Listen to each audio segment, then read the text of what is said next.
9th state board maths 1 financial प्लॅनिंगचा practice set 6.2 आज आपण घेणार आहे.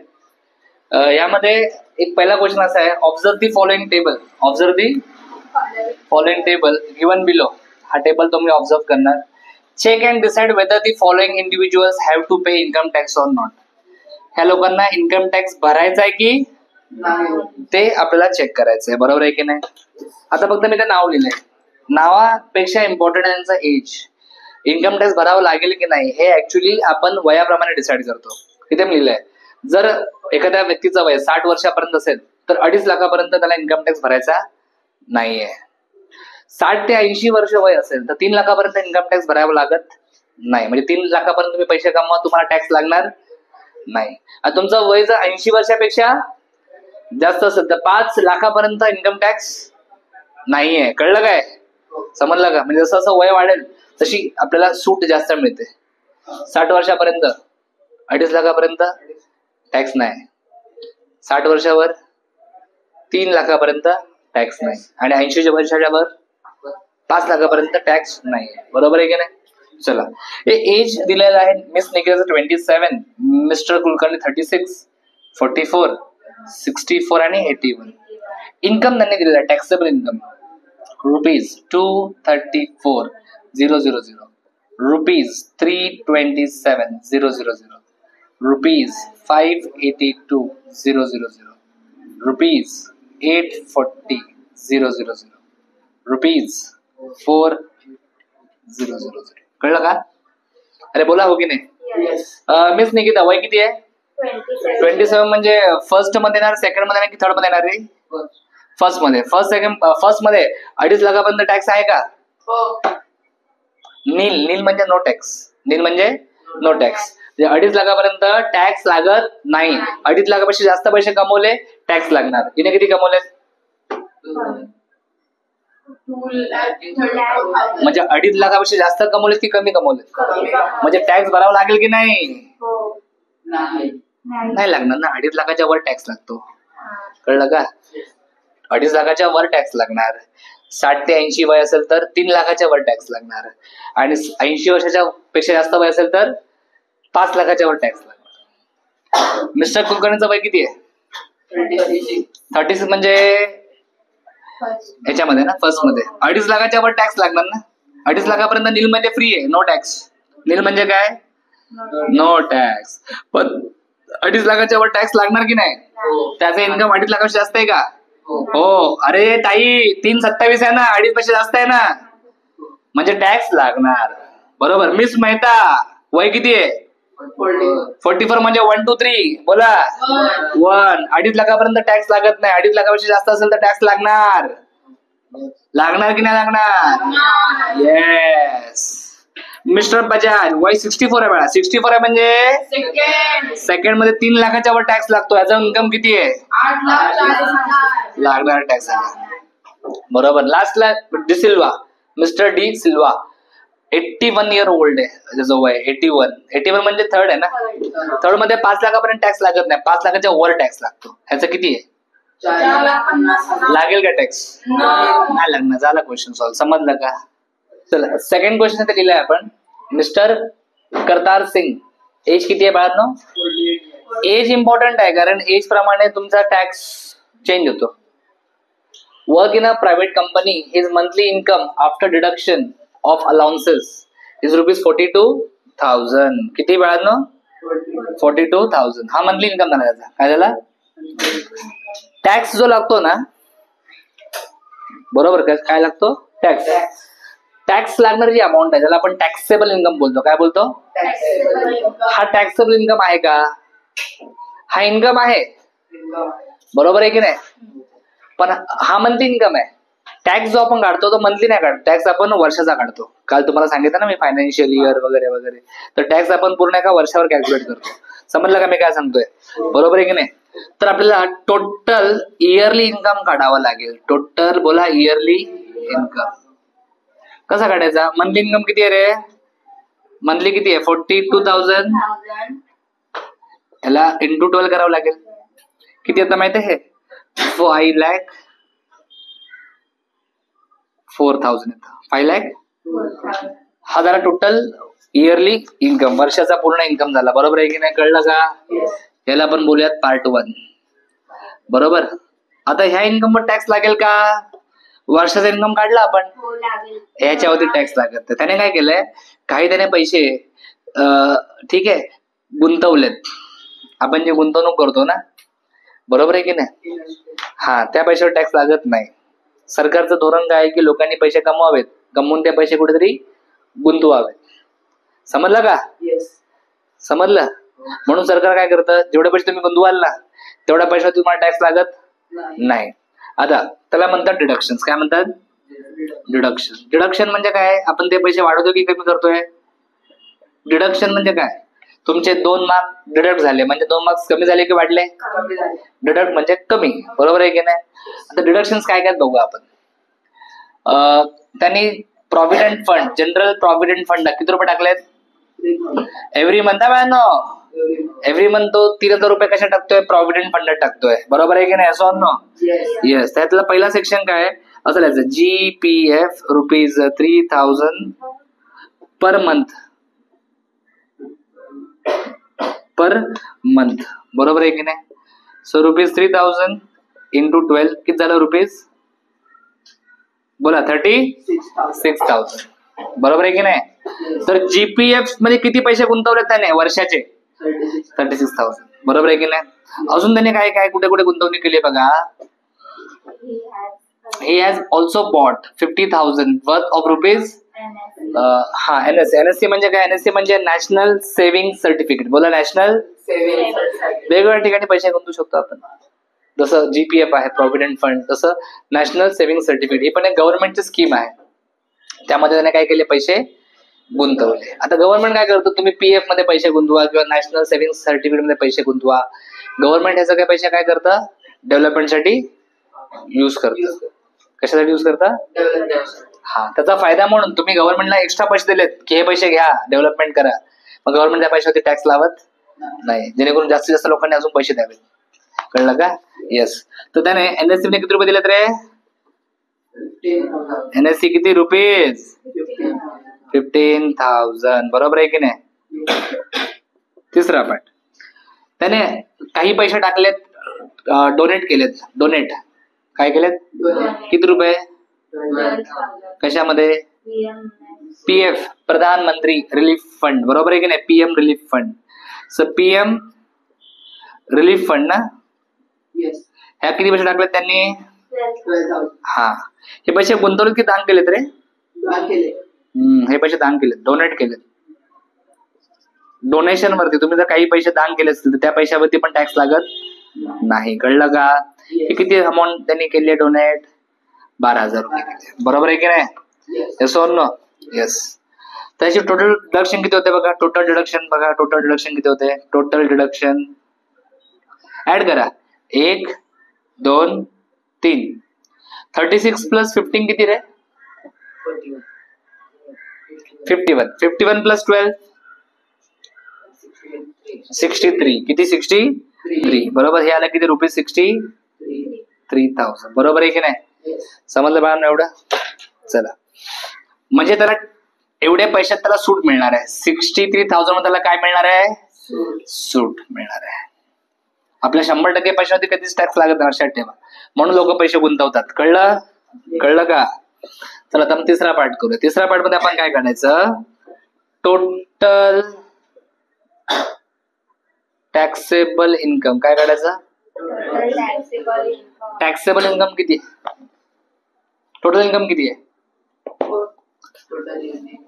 हा, किती आहे? 5,04,000 मायनस डिडक्शन किती आहेत? 36,000. बरोबर आहे की नाही? मग टोटल इन्कम मधनं डिडक्शन मायनस करतो आपण, लक्षात ठेवा. तर ही अमाऊंट येते बाळांनो, तुम्ही वजाबाकी कराल, व्यवस्थित सबट्रॅक्शन कराल. This amount comes out to be 4,41,000. 4,41,000. कळलं का? Yes or no? आता हा इन्कम जो आहे तो 5 लाखापेक्षा जास्त आहे की कमी आहे? बोला बोला बोला. Taxable income is less than rupees 5 lakh. ह्यात कसं असतं बाळांनो, तुम्ही उत्पन्न किती काढता त्यावर टॅक्स अवलंबून असतो. ह्याच्यासाठी तुमच्या बुक मध्ये टेबल दिलेले आहेत वेगवेगळे. आता ह्याचं वय किती आहे? 48 इयर्स. किती? मग एक टेबल तुमच्याकडे दिलेला आहे up to 48 years. Sorry, up to 48 years नाही, up to 60 years. Up to 60 years मध्ये 48 येणार ना, बरोबर आहे की नाही? तर अप टू तुम्ही एज 60 इयर्स बघाल ना, 2.5 लाखापर्यंत टॅक्स नाहीये. 2.5 लाखाच्या वर 5 लाखापर्यंत किती टक्के टॅक्स आहे? 5% टॅक्स आहे. नीट टेबल बघा, चेक करा टेबल. किती टक्के टॅक्स आहे? 5% टॅक्स आहे, बरोबर आहे की नाही? एज्युकेशनल सेस किती आहे? 2%. आणि secondary and higher education cess किती आहे? 1%. बरोबर आहे की नाही? आता हे आपण टेबल 1 का बघितलं? कारण याचा वय 48 आहे. 48 म्हणजे 60च्या खाली आहे. जर एखाद्या व्यक्तीचं वय 60 पेक्षा वर असेल आणि 80 पेक्षा कमी असेल तर आपण टेबल 2 बघायचं. टेबल 2 दिले बुक मध्ये. आणि जर एखाद्या व्यक्तीचं वय 80 पेक्षा जास्त असेल तर आपण टेबल 3 बघायचं. कळलं का मी काय सांगतोय? बरोबर आहे की नाही? येस. चला, तर आपण कुठलं टेबल बघणार बाळांनो? तुम्हाला हे सगळे टेबल समजून घ्यावे लागतील व्यवस्थित. कळलं का? आता ठीक आहे, हा क्वेश्चन टेबल 1चा टेबल 1 आपल्या बुक मध्ये आपण टेबल बघून सॉल्व्ह करतोय. पण तुम्हाला एक्झाम मध्ये कोणता क्वेश्चन आला तर जरा टेबल लक्षात ठेवावे लागतील सगळ्या गोष्टी. कळलं? चला. Yes. No tax income up to rupees बोला 2.5 लाख. बरोबर ना रे? 2.5 लाखापर्यंत टॅक्सच नाही ना. अरे नो टॅक्स ना. 2.5 लाखापर्यंत नो टॅक्स. बरोबर आहे? त्याच्या पुढे 5%. बरोबर आहे? पुढे काय बोलला आपण? आता ह्यातले 5 लाखामध्ये तुम्ही 2.5 लाख काढून टाका. सॉरी, 5 लाखच बोलते मी, सॉरी. आपला टॅक्स इन्कम किती आहे? 4,41,000 मधले तुम्ही 2.5 लाख काढून टाका. किती उरतील? बोला. 5% टॅक्स लागणार आहे. किती रुपयांमध्ये लागणार सांगा? 4,41,000 लागणार. कशात लागणार? अरे टोटल इन्कम किती होतं ताई? जरा डोक्यावर विचार कर. टोटल इयरली इन्कम किती आहे? त्याचे डिडक्शन किती झाले टोटल? 60. टॅक्सेबल इन्कम किती आहे? हा 5 लाखाच्या खाली आहे का? म्हणून 5% टॅक्स लावतोय आपण. कळलं का? जर 5 लाखापेक्षा जास्त असता तर टॅक्स वाढतो बाळा. टॅक्स मग 20% होतो. आणि 10 लाखाच्या वर जर गेला 30% टॅक्स होतो. कळलं का? आपल्याला टॅक्स लागणार आहे 5%. बरोबर. आता हे 4,41,000 मधले 2.5 लाख रुपयावर टॅक्स लागणार आहे का? नाही. इथे लिहिलं ना, इंग्लिश वाच ना. No tax. हा 2.5 लाखापर्यंत टॅक्स नाही. म्हणजे 4,41,000 जो इन्कम आहे त्यापैकी 2.5 लाखावर टॅक्स नाही. पहिले 2.5 लाख सगळ्यांना माफ आहेत. कळलं का? समजलं का? म्हणजे हा माणूस जो टॅक्स भरणार ना बाळा, 4,41,000 वजा 2.5 लाख मायनस 2.5 lakhs. कळलं का? 2.5 लाखावरती सूट आहे ना सगळ्यांना. कळलं का? आता हे वजाबाकी जर तुम्ही केली तर तुम्हाला 5% टॅक्स लागणार आहे. किती अमाऊंट वरती? बोला. 4,41,000 वजा 250 किती येईल? 441 मायनस 250 करा ना बाळांनो. हा किती येणार? हा 1 मायनस 0 1. इथे 1 घे. हा 3 होणार. बरोबर आहे की नाही? 14 5 किती रे? 9. आणि हा 3 मायनस 2 1. 191. काय आलं? 1 म्हणजे 1,91,000 मध्ये किती टॅक्स लागणार आहे? 5% टॅक्स लागणार आहे. बरोबर आहे की नाही? Yes or no? नक्की सांगा. बरोबर आहे की नाही? येस. सो टॅक्स अमाऊंट काढू आता आपण. कशी काढायची? ही जी अमाऊंट आहे, रेट ऑफ टॅक्स किती आहे? 5%. रेट ऑफ टॅक्स किती आहे? 5%. 5% म्हणजे 5 into 100. 5/100 पर्सेंट आहे ना? इंटू 191,000. 2 शून्य कट होतील ना. 190. ह्याला मल्टिप्लाय करायचं आता 5 ने. काय नंबर काय? 91 आणि हा 0 पण आहे. ह्याला 5 ने मल्टिप्लाय केलं होती बाहेरनं, तुमची अमाऊंट येते रुपीज. लक्ष द्या 9550. किती येते? ही झाली तुमची टॅक्स अमाऊंट. काय झाली आपली? इन्कम टॅक्स अमाऊंट झाली बाळा. तुम्ही अजून ह्यात एज्युकेशन सेस नाही पकडलाय. Higher and second and higher education cess नाही पकडलाय, तो पण पकडावा लागतो. ठीक आहे, एवढं लिहून घ्या व्यवस्थित. आपण पुढचं कॅल्क्युलेशन करून संपूयात. चला पुढे टॅक्स अमाऊंट झाली. आता याच्यात राहिला काय आपला 2% एज्युकेशन सेस राहिला, तो पण लागतो ना. 2% एज्युकेशन सेस. एज्युकेशन सेस बरोबर आहे की नाही? 2% म्हणजे 2/100 ना. आणि हा एज्युकेशन सेस कोणत्या अमाऊंटवर कॅल्क्युलेट होतो माहिती आहे तुम्हाला? तुम्ही जो टॅक्स अमाऊंट कॅल्क्युलेट केले ना, या अमाऊंट वरती सेस लागतो. बरोबर. ₹9550. एक शून्य कट करा. बरोबर ना. 2 1 जार 2 5 जार 5 ने कट करायला 5 1 जार 5 उरले 4 ना. 4 आणि 5 किती झाले? 45. 4 9 जार आणि 5 1 जार 191. किती आला रुपीज? हा रुपीज 191 आला. त्यानंतर आपल्याला secondary and higher education cess किती लागतो रे? 1%. सेकंड अँड बोला हायर हा किती आहे? 1%. बरोबर आहे की नाही? हा 1% आहे ना. हा तुम्ही किती काढला? 2% काढला ना. हा किती आहे? म्हणजे त्याच्या अर्धा आहे ना. त्याच्या अर्धा आहे. कळलं का मी काय सांगतोय? येस. मग काय करणार तुम्ही?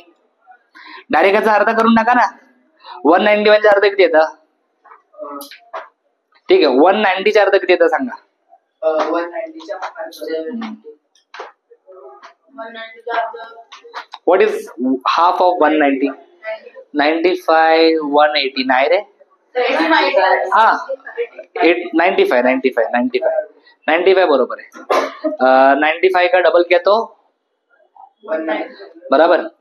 तो 190 का 195 आता है. इसमें एक 1 एक एक्स्ट्रा है ना. वो 1 का भी हाफ कर. 1 का हाफ किया तो कितना आता है? 0.5. हाँ मग ते आधी किती होतं? 95 आणि हा किती? 0.5 म्हणजे 95.5. Answer is 95.5. 95.5. कळलं का? Yes or no? यस. हे झालं एवढं. लास्ट लाईन लिहितोय. Total income tax. बोला बोला बोला. Total income tax. हा आता इथे जागा नाही तर लिहितोय मी. टोटल इन्कम बोला टॅक्स. 3 क्वेश्चन ऍड करायचं. 1 2 3. तिघांना काय करायचं? ऍड करायचं. बरोबर आहे की नाही? लवकर बोला. सर हे काय ना सर रुपीज 9550 प्लस 191 प्लस 95.5. थोडस एका कॉर्नरला गेलोय मी पण ठीक आहे.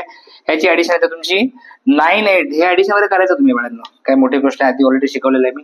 9836.5 9836.5 म्हणजे टोटल करतार सिंगला किती टॅक्स भरायचा आहे? Compute the income tax 986.5. कळलं? आधी टॅक्स अमाऊंट काढायची. टॅक्स अमाऊंट वरती एज्युकेशन सेस काढायचा. त्यानंतर secondary and higher education cess काढायचा आणि मग तिघांना ऍड करून final total income tax calculate केला जातो. अशी असते प्रोसिजर इन्कम टॅक्स कॅल्क्युलेट करायची. 9.2 संपला. 2च क्वेश्चन होते. हा क्वेश्चन मस्त होता. Thanks for watching. अगर आपको ये वीडियो अच्छा लगा है लाइक करो, कमेंट करो, अपने दोस्तों के साथ शेयर करो, चैनल को सब्सक्राइब करो. For complete course download Ganesh academy e-learning app. For future updates hit the bell icon. Thank you.